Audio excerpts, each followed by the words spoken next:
সুপ্রিয় দর্শক, বাংলা চলচ্চিত্রের একজন জনপ্রিয় খলনায়ক ছিলেন মনোয়ার হোসেন ডিপজল। বাংলাদেশের চলচ্চিত্রের সুনাম এবং খ্যাতি অর্জনকারী আরেক নাম হচ্ছে মনোয়ার হোসেন ডিপজল।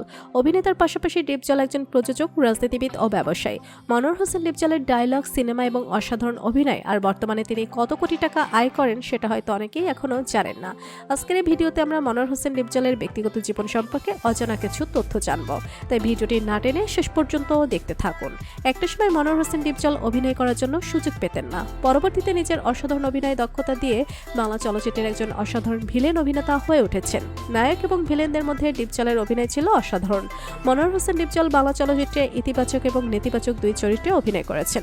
ডিপজলের সঙ্গে মান্না, শাকিব, রিয়াজ, আমিন খান সহ সকল নায়ক ভালো করে সিনেমার গল্পগুলো ফুটিয়ে তুলেছেন।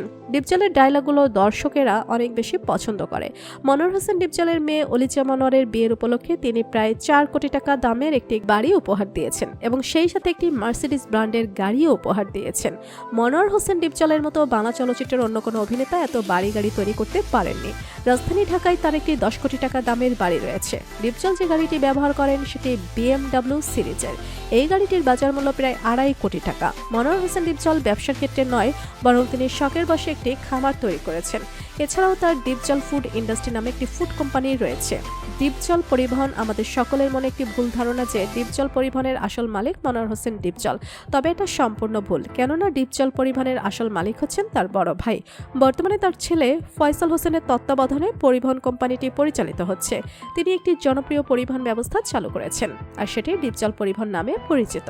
ডিপজল পরিবহনের মোট 250টির বেশি বাস রয়েছে, যেখান থেকে তিনি প্রতি বছর লক্ষ লক্ষ টাকা আয় করেন।